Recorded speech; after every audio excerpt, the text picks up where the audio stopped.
नमस्कार, स्वागत है आप सभी का ज्योति दिव्य दर्शन चैनल पर। इस वीडियो में हम सुनेंगे वट सावित्री व्रत की कथा।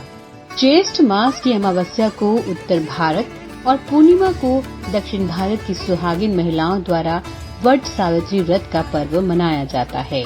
कहा जाता है कि वट वृक्ष की जड़ों में ब्रह्मा, तने में भगवान विष्णु एवं डालियों व पत्तियों में भगवान शिव का निवास स्थान माना जाता है। इस व्रत में महिलाएं वट वृक्ष की पूजा करती हैं। सती सावित्री की कथा सुनने व वाचन करने से सौभाग्यवती महिलाओं की अखंड सौभाग्य की कामना पूरी होती है। आइए जानते हैं कि क्या है सावित्री और सत्यवान की कथा। भद्र देश के एक राजा थे जिनका नाम था अश्वपति। भद्र देश के राजा अश्वपति की कोई संतान नहीं थी। उन्होंने संतान प्राप्ति के लिए मंत्रोच्चारण के साथ प्रतिदिन 1,00,000 आहुतियां दी। 18 वर्षों तक ये क्रम जारी रहा। इसके बाद सावित्री देवी ने प्रकट होकर वर दिया कि राजन, तुझे एक तेजस्वी कन्या पैदा होगी। सावित्री देवी की कृपा से जन्म लेने के कारण से कन्या का नाम सावित्री रखा गया। कन्या बड़ी होकर बेहद रूपवान हुई। योग्य वर न मिलने की वजह से सावित्री के पिता दुखी थे।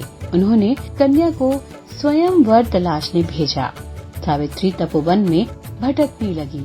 वहाँ साल्व देश के राजा द्युमत्सेन रहते थे। क्योंकि उनका राज्य किसी ने छीन लिया था, उनके पुत्र सत्यवान को देखकर सावित्री ने पति रूप में उनका वरण किया।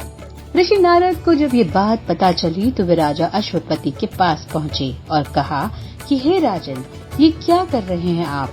सत्यवान गुणवान है, धर्मात्मा है और बलवान भी है, पर उसकी आयु बहुत छोटी है। वह अल्प आयु है। 1 वर्ष के बाद उसकी मृत्यु हो जाएगी। ऋषि नारद की बात सुनकर राजा अश्वपति घोर चिंता में डूब गए। सावित्री ने उनसे कारण पूछा तो राजा ने कहा, पुत्री, तुमने जिस राजकुमार को अपने वर के रूप में चुना है वह अल्प आयु है। तुम्हें किसी और को अपना जीवन साथी बनाना चाहिए। इस पर सावित्री ने कहा, पिताजी, आर्य कन्याएं अपने पति का एक ही बार वरण करती हैं। राजा एक ही बार आज्ञा देता है और पंडित एक ही बार प्रतिज्ञा करते हैं और कन्यादान भी एक ही बार किया जाता है। सावित्री हट करने लगी, बोली, मैं सत्यवान से ही विवाह करूंगी। राजा अश्वपति ने सावित्री का विवाह सत्यवान से करा दिया। सावित्री अपने ससुराल पहुँचते ही सास ससुर की सेवा करने लगी। समय बीतता चला गया। नारद मुनि ने सावित्री को पहले ही सत्यवान की मृत्यु के दिन के बारे में बता दिया था। वे दिन जैसे जैसे करीब आने लगा, सावित्री अधीर होने लगी। उन्होंने 3 दिन पहले से ही उपवास शुरू कर दिया। नारद मुनि द्वारा कथित निश्चित तिथि पर पितरों का पूजन किया। हर दिन की तरह सत्यवान उस दिन भी लकड़ी काटने जंगल चले गए। साथ में सावित्री भी गई। जंगल में पहुंचकर सत्यवान लकड़ी काटने के लिए एक पेड़ पर चढ़ गए। तभी उसके सिर में तेज दर्द होने लगा।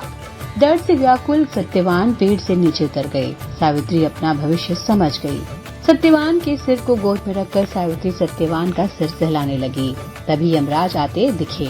यमराज अपने साथ सत्यवान को ले जाने लगे। सावित्री भी उनके पीछे पीछे चल पड़ी। यमराज ने सावित्री को समझाने की कोशिश की कि यही विधि का विधान है, लेकिन सावित्री नहीं मानी।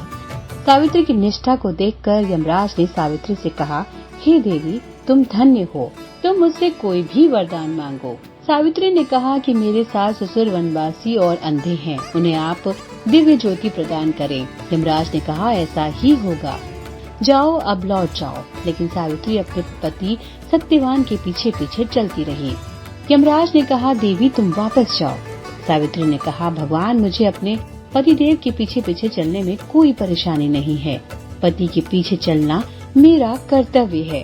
ये सुनकर उन्होंने फिर से एक और वर मांगने के लिए कहा। सावित्री बोली, हमारे ससुर का राज्य छिन गया है, उसे पुनः वापस दिला दें।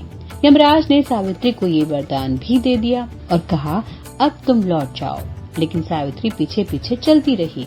यमराज ने सावित्री को तीसरा वरदान मांगने को कहा। इस पर सावित्री ने संतान और सौभाग्य का वरदान मांगा। यमराज ने इसका वरदान भी सावित्री को दे दिया। सावित्री ने यमराज से कहा, प्रभु, मैं एक पतिव्रता पत्नी हूँ। और आपने मुझे पुत्रवती होने का आशीर्वाद दिया है। ये सुनकर यमराज को सत्यवान के प्राण छोड़ने पड़े। यमराज अंतर्ध्यान हो गए और सावित्री उसी वट वृक्ष के पास आ गई जहाँ उसके पति का मृत शरीर पड़ा था। सत्यवान जीवंत हो गया और दोनों खुशी खुशी अपने राज्य की ओर चल पड़े।